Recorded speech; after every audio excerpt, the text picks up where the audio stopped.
아니 아침에 일찍 일어나 손자들과 딸들에게 입맞춤에 그들에게 축복하고 떠나 고향으로 돌아갔더라. 아멘. 라반이 야곱의 책망을 듣고 느닷없이 소유권을 주장합니다. 자식도 딸은 내 자식이요, 자식도 내 자식이요, 양도 전부 다 내 것이었다. 집게 아니에요. 전부 다 야곱 거예요. 드라빔도 찾았지만 못 찾았어요. 그런데 라반은 자기 소유를 주장하고 내 것이지만 내가 양보했어 라고 자존심을 세웁니다. 우리의 불행이 어디 있습니까? 남의 것도 내 것처럼 느껴져요. 내 과거가 너무 화려했어요. 그래서 과거를 자랑해요. 내가 우리 아버지도 늘 과거를 자랑합니다. 우리 징조부 때 엄청 부자였대요. 엄청 부자였는데 도박해갖고 망했대요. 그래서 우리 할머니 시집 올 때 동네 사람이 울었대요. 거지한테 시집 와서 굶어진 거구나. 근데 그렇게 부자 때 얘기를 많이 합니다. 자, 과거를 자랑한다는 것은 뭐죠? 지금은 어쨌다는 거예요. 지금 망했다는 거예요. 지금은 불만족하다는 거예요. 우리가 친척 중에 누가 훌륭한 사람이 있습니다. 누가 똑똑한 사람이 있습니다. 과거에 잘 나간 사람이 있습니다. 뭐예요? 지금 나는 몹시 부족하고 불만족하다는 뜻이에요. 라반은 너무 속상해요. 야곱에게 다 빼앗긴 것 같아요. 그러니 과거를 자랑하고 자기 소유였음을 자랑하고 있는 것을 보게 됩니다. 사람의 불행이 소유를 주장함에 있습니다.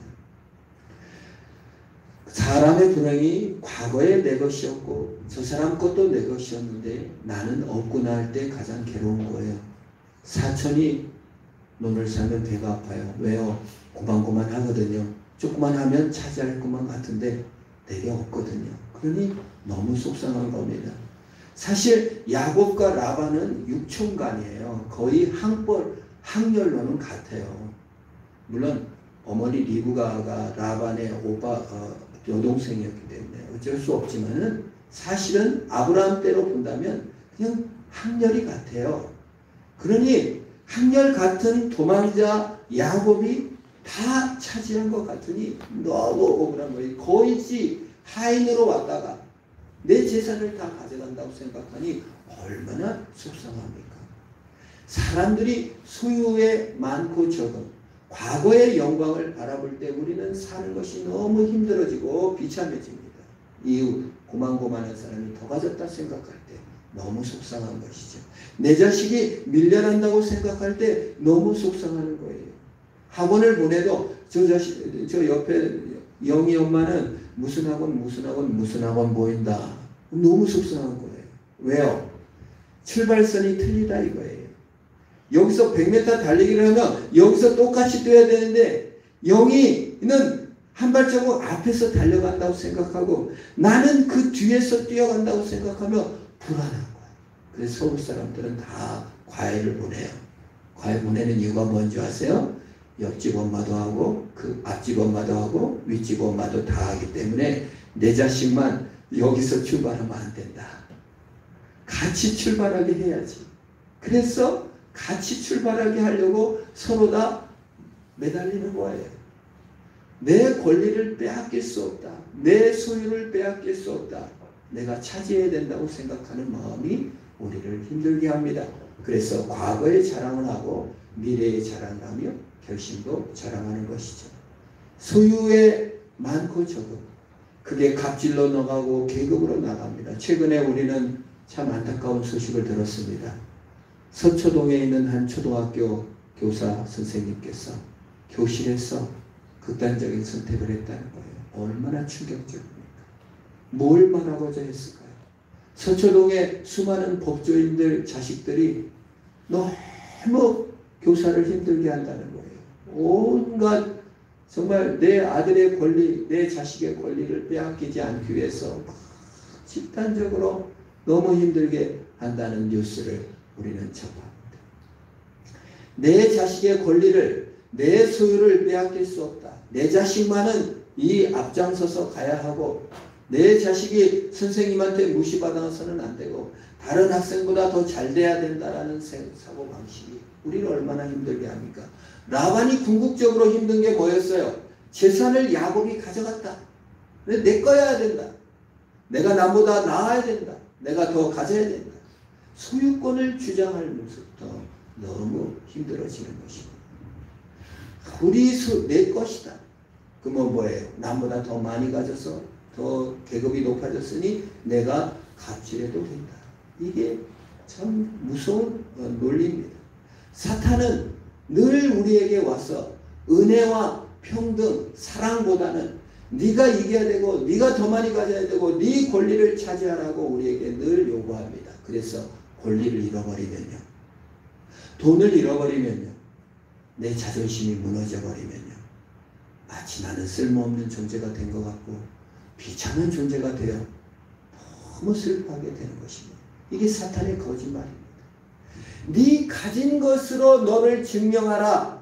이게 사탄의 거짓말입니다.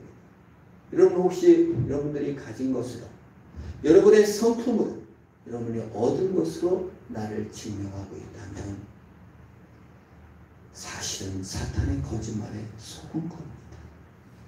세상은 행위를 강조하고 얻은 것을 강조하고 경쟁을 강조합니다. 이게 사탄의 세계예요. 하나님은 행위나 공로를 자랑하지 않고 은혜로 우리에게 선물로 주셨어요. 라반은 항상 행위예요. 이렇게 라반은 항상 얻은 거예요. 야곱은 뭐예요? 은혜로 하나님이 주셨잖아요. 어젯밤에 하나님께서 외삼촌을 꾸주셨나이다. 야곱이 잘했다는 게 아니에요. 하나님의 은혜를 바란다는 거예요. 내 공로, 내 얻은 거, 내 성취, 내 가진 거, 내 소유를 주장하면 불행이 시작되는 거예요. 야곱의 복됨은 어디에 있습니까? 하나님이 나에게 복 주신 줄 아는 겁니다. 하나님이 우리를 사랑해 줬어요. 우리의 행위와 업적과 가진 것과 상관없이 하나님이 우리를 사랑해 주셨습니다. 그래서 용기가 나는 거예요. 여러분, 저는 여기를 볼 때 야곱이 발끈하지 않았어요. 내 딸이요, 내 양이다. 아니 외삼촌, 이게 왜 외삼촌의 것이에요? 라고 발끈하지 않았어요. 여러분, 사탄이나 이웃이나 학교나 어디에서 여러분들 갑질하는 사람을 만납니다. 이게 너 이렇게 똑바로 못했어? 왜 이것밖에 못했어? 왜 이것밖에 안 가졌어? 왜 이렇게 노력을 조금 했어? 너는 체질이 왜 이렇게 못해? 사탄의 거짓말에 낙심하지 말고 좌절하지 마시기를 축원합니다. 하나님은 은혜로 우리를 사랑해 주세요. 세상 사람들은 늘 가진 것으로, 늘 성품으로, 얻은 것으로 우리를 평가해야 돼요. 내 것입니다 이렇게 주장하는데 거기에 속아갖고 맞아, 나는 부족해, 나는 죽어야 돼, 이러지 마시기를 바랍니다. 야곱이 여기에 반응을 안 해요. 라반이 여기서 뭐라 합니까? 우리 증거에 무덤을 쌓자, 증거하자 했을 때 그냥 호응해줘요. 돌무더기 싸줘요. 7일길에 왔는데 7일길 가갖고 서로 접촉할 일이 뭐 있어요. 그런데 서로 이렇게 해주는 것입니다. 여러분, 마귀의 거짓말, 세상의 거짓말에 너무 낙심하지 마세요. 세상은 언제나 우리를 학대합니다. 비교합니다. 시기합니다. 소유를 주장합니다. 근데 마귀가요, 우리를 자기의 소유라고 주장하는 거예요. 저 내 거예요. 마귀가. 라반과 똑같아요. 내 양이야, 내 딸이야, 내 자식이야. 아니에요. 하나님 거예요. 하나님의 은혜의 선물이에요. 여러분들이 세상에 돈을 내 겁니다 주장하지 마세요. 하나님 겁니다. 하나님 것이야 편해. 오직 유일하게 소유를 주장하실 수 있는 분은 하나님밖에 없어요. 마귀가 우리를 너는 내 거야, 너는 경쟁해서 살아야 되고 너는 내 거야 할 때 거기에 그 거짓말에 속지 마시길. 참말은 예수님이 우리를 내 것이라 불러주신 겁니다. 성경 이사야 43장 1절 한번 보시겠어요? 너무 아름다운 말입니다. 우리 한번 같이 읽겠습니다. 시작. 야곱아, 너를 창조하신 여호와께서 지금 말씀하시느니라. 이스라엘아, 너를 지으신 이가 말씀하시느니라. 너는 두려워 말라. 내가 너를 구속하였고 내가 너를 지명하여 불렀나니 너는 내 것이라. 하나님만이 소유권을 주장할 수 있어요. 우리는 하나님의 소유입니다. 마귀의 소유권 주장은 가짜라고요.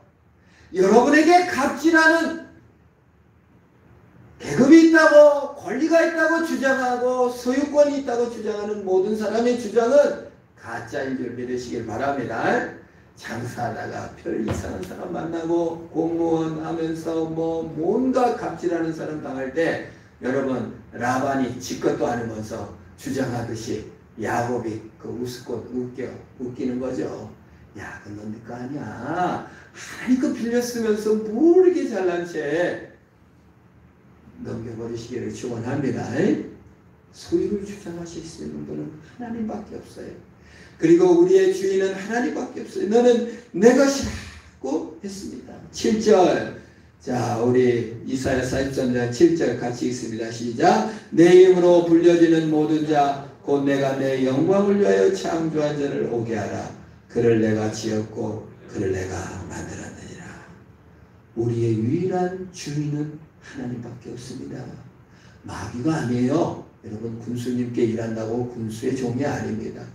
물론 주님처럼 섬겨야죠. 나보다 낮게 여기고 남편을 또 나보다 낮게 여기고 섬겨야죠. 그러나 그가 주인이 아니에요. 자식 섬겨야죠. 그러나 자식의 주인이 아니에요. 하나님 것이에요. 자식은.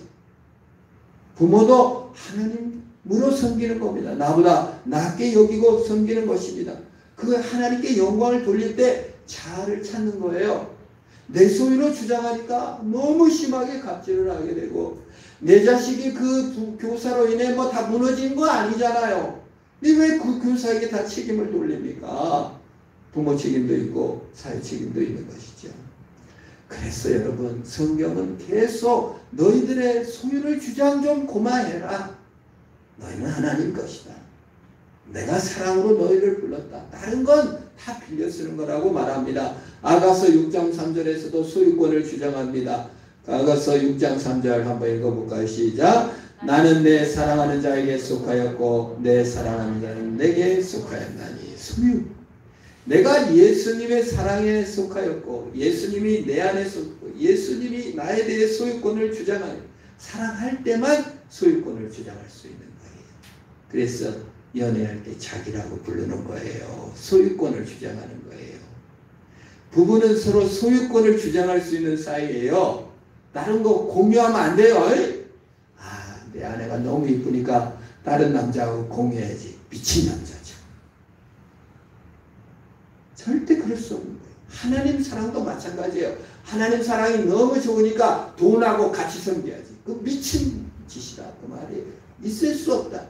하나님과 돈을 겸하여 섬길 수가 없는 겁니다. 헌신을 하나님께 하는 것이 돈에게만 하고 있다면 나는 사실 돈을 섬기지 하나님을 섬기는 게 아니라는 거예요. 하나님만이 소유권을 주장할 수 있는 거예요. 돈 내 거 아니에요. 빌려 쓰는 거예요. 필요하면 주를 위해 다 쓸 수 있고 나눠줄 수 있는 것이 돈이다. 그 말이에요. 이거는 아담이 결혼할 때도 마찬가지입니다. 창세기 2장 23절에 이렇게 말합니다. 같이 한번 읽어볼까요? 시작. 아담이 이르되 이는 내 뼈 중에 뼈요 살 중에 살이로다. 이것을 남자에게 주었은즉 여자로 부르리라 하니라. 여자를 보고 내 뼈 중에 뼈고 내 살 중에 살이라는 뭐예요? 내 거야 라는 뜻이에요. 시를 그렇게 썼어요.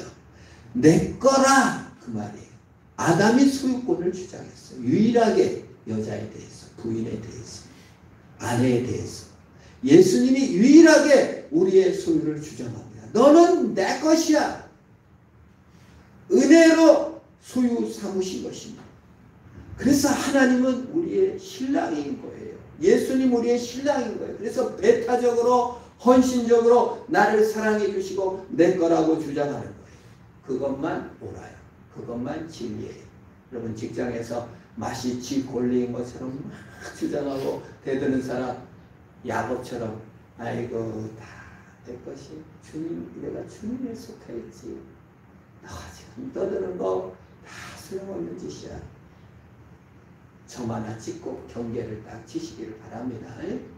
우리가 타인과 경계도 잘 쳐야 돼요. 자식과도 경계가 있어야 돼요. 부모와도 경계가 있어야 돼요. 시어머니와 며느리 사이도 경계가 있어야 돼요.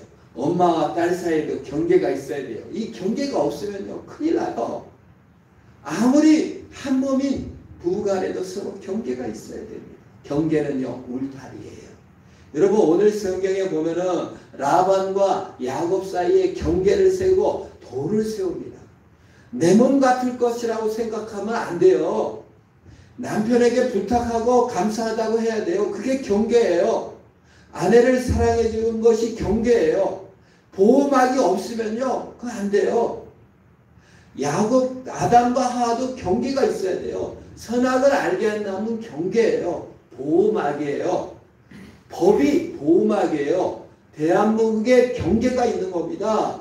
묵과 바다와 경계가 있어야 살아요. 그게 없으면 망하는 거예요. 하나님의 주권이 경계입니다. 선악을 알게 하는 나무가 경계입니다. 경계가 없이 살면 망하는 거예요. 주일날이 경계입니다.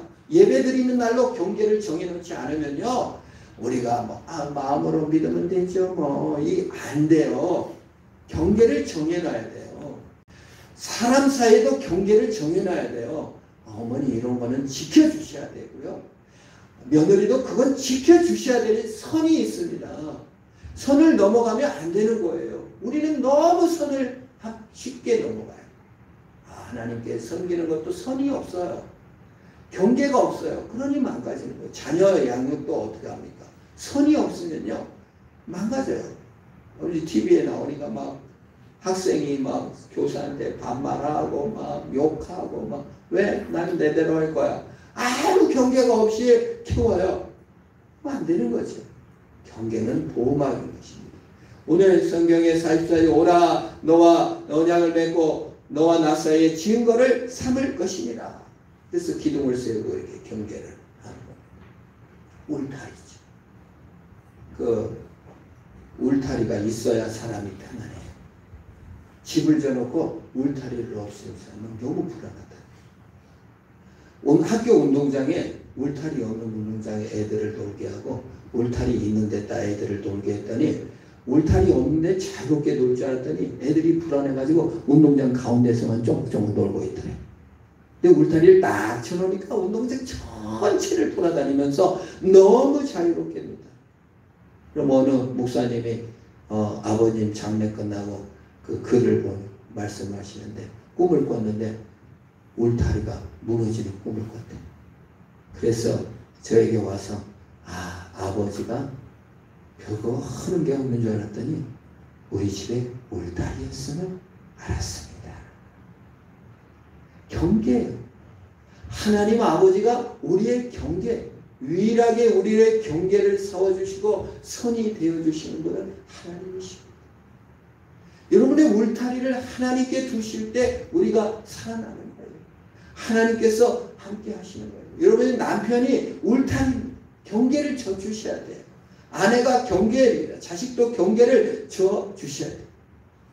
우리 그도 잘 몰라요. 없을 때 깨달아요. 장흥에 우리 동산학교에 저랑 친하게 지내는데 그 누님이 아주 여장부래요. 사업한대요. 평소에 남편 하는 일이 뭐 있어 막 이랬는데 남편이 심근경색으로 쓰러져가지고 깨어나지 못하고 있는데 와서 동생 남편 목사님에게 와갖고 내가 바보였어. 내가 다 한 줄 알았어. 근데 나는 껍데기더라고.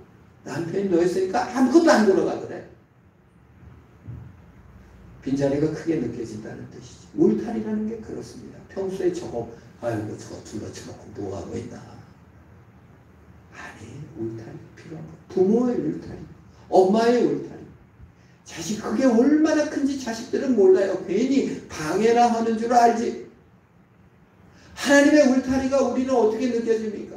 하나님의 법, 말씀에 순종하고 헌신하고 예배하는 것이 우리는 어떻게 느껴집니까? 아우 나를 통제하려고 나를 구속하려고 하는 거예요. 여러분들이 자유롭게 살기 위해서 하나님께서는 경계를 정해놓고 여러분을 보호하기 위해서 부활한 첫날 안식 후 첫날 예배하게 하고 찬송하게 하고 너 헌금 드리게 하고 이걸 통해서 여러분들을 보호하시는 거예요. 사실 보호막에 라반은 세상 기준으로나 보호를 받기를 원했어요. 그래서 여갈 사다 두다. 그 기준이 있어야 돼요. 여러분 세상 사람들에게 아이고 저는 예수도 모르고 뭐 이러지 마세요. 야곱이 그냥 라반에게 여갈 사다 두다 돌무더기를 세워주고 같이 먹어주는 거예요. 여러분 예수 안 믿는 사람들 또 직장생활에서 까다로운 사람들 마음에 안 드는 사람들 여러분들을 갑질을 하는 사람들 혹시 또 부모가 그럴 수도 있어요. 여러분들의 자식이 그냥 너무 막무가내일 수 있어요. 여갈 사다 두다 경계를 세워주시기를 축원합니다. 무더기 세워놓고 같이 먹고 그거라도 그 사람이 있어야 사는 거예요. 7일길을 쫓아와서 죽이러 왔지만 못 죽이고 있는 사람들 경계 하나 세워주고 그 사람이 원하는 경계 하나 세워주세요. 여러분의 남편이 원하는 경계 하나 세워주세요. 꼭 내 맘같이 조종해야 되는 게 아니에요. 하나님과도 경계가 있어야 됩니다. 하나님의 법에 순종하실 경계를 세우세요. 하나님 내 맘대로 안 해줬으니까 억울하고 분통한 마음만 갖지 마시고 그걸 하나님이 통제하는 거예요. 여러분들의 사귄 어떤 친구도 마찬가지입니다. 경계가 없으면 안 돼요. 기준이 없으면 안 돼요. 무너지고 깨어져요. 내 맘 같지 않으니까요. 이렇게 해줬으면 안 해줬으니까 불만. 경계를 안 세워줘요. 라반에게 경계를 세워줍니다. 그래서 라반이 여갈 사다 두다. 친구의 돌보더기. 그래. 내가 아니에요. 자식은 내가 아니에요. 하나님이 맡겨준 사람이에요. 직장은 내가 아니에요. 경계를 세우는 겁니다. 라반이 경계를 꺼놓고 안심을 구합니다. 선을 구합니다. 그러나 영원한 선 예수 그리스도는 아니죠. 야곱은 그 경계를 미스바라고 합니다. 갈리엣이라고 합니다. 뭐예요? 하나님이 우리의 언약의 당사자고 하나님이 내 경계가 되주신다. 우리의 진정한 울타리는 남편도 아내도 부모도 자식도 아닌 하나님이 우리 울타리인 줄 믿으시기를 축원합니다. 진정한 미스바 중에 미스바는 예수님입니다. 진정한 선 중에 선은 예수님입니다. 예수님은 에덴 동산을 세우시고 경계인 선악을 알게 한 나무를 심어놨습니다. 죄의 경계, 마귀의 경계가 우리를 둘러치고 우리를 괴롭힐 때 예수님은 경계시지만 경계를 뛰어넘어 우리 안에 들어오셔서 구원을 이루셨습니다. 우리가 하나님의 법의 기준을 다 무시하고 깨고 하나님을 통제하려고 했을 때도 불구하고 예수님은 오셔서 십자가에 죽으시고 그 경계를 뿜으시고 우리의 영원한 참 보호자가 되신 하나님인 줄 믿으시기를 축원합니다. 내 기준이 얼마나 나를 힘들게 합니까? 내 기준이 자식을 얼마나 힘들게 합니까? 내 기준이 혹시 며느리를 얼마나 힘들게 합니까? 시어머니가 기준이 얼마나 나를 힘들게 합니까? 그 경계에서 우리는 살 수가 없습니다. 내 자신의 경계와 기준으로 법으로 살 수가 없는 거예요. 혹시 남편도 숨막혀 하고 아내도 숨막혀 하고 자식도 숨막혀 하고 있는지를 우리는 돌아봐야 됩니다. 우리의 참 경계이신 예수 그리스도께 들어가야만 자유로운 것이에요. 그걸 구속이라고 하고 그걸 자유라고 하는 거예요. 예수의 님을 통제하는 것이 아니라 예수님의 다스림을 받는 것을 믿음이라고 하는 것입니다. 내게 호감과 행위와 조건을 만져줄 때까지는 내 자식이 아니다. 이게 동양적 사고방식이에요. 무섭습니다. 자신이 마음에 드는 행동을 할 때까지 인정하지 않아요. 그럼 예수님은 어떻게 하셨습니까? 우리가 죄인이 되었을 때 그리스도께서 우리를 위하여 죽으심으로 하나님께서 우리에 대한 자기의 사랑을 확증하셨느니라. 의인을 위하여 죽는 것이 쉽지 않고 선인을 위하여 죽는 자가 혹 있거니와 우리가 아직 죄인 됐을 때 그리스도께서 우리를 위하여 죽으셨습니다. 죄에서 사함 받았으니 더욱 진노하시면서 구원을 얻어야 되고 하나님과 화목하게 됐으니 더욱 그의 부활의 능력으로 죄를 경험하고 사는 것이 그 경계이신 예수 앞에 들어가는 것입니다. 내 마음에 안 들면 절대 용납하지 않는 것. 그 경계를 내려놔야 합니다. 내 기준에 안 맞고 내 기도에 응답이 없었으면 하나님이 없는 것 같은 내 판단의 통제력을 그 경계를 벗어나야 됩니다. 내 기준을 내려놔야 됩니다. 법이 없으면 무정부예요. 하나님이 통치하고 하나님의 법인 거예요. 울타리 없이 내가 통제하려고 하는 것이 그게 무정부요 불행의 시작인 것입니다. 예수 믿는 자는 예배하며 찬송하며 주를 섬기며 사는 겁니다. 그게 울타리입니다. 하나님의 영광을 위해 사는 것입니다. 내 기준, 내 선 아닌 주님의 선을 인정하고 영원한 축복이신 예수의 경계, 여갈 사다두다로 만족하지 않고 갈레리오 미스바로 나아가 하나님을 만나고 그 영광의 선 안에 들어가 영생을 누리시고 주님의 삶을 사시기를 주의 이름으로 축복합니다. 기도하겠습니다. 하나님, 울타리가 무너지면 무슨 보호를 받을까요? 라반과 야곱이 쌓은 울타리보다 더 나은 울타리이신 예수 그리스도를 찬양합니다. 우리의 보호자요 영원한 안식처로 우리에게 오신 주님 감사합니다. 우리가 선을 넘어 주님을 배반하고 우리가 주님의 보호를 외면하며 통제하고 살렸던 모든 것을 내려놓고 참 선이시여 참 경계이시며 참 울타리이시며 참 보호자이신 예수 그리스도를 따라 살게 하시고 그 경계를 따라 믿음으로 승리하는 우리가 다 되게 하옵소서. 예수님의 이름으로 기도합니다. 아멘. 우리 다 같이 일어나셔서 예수 늘 함께 하시네 찬송 후에 기도하고 축도로 예배를 마치겠습니다.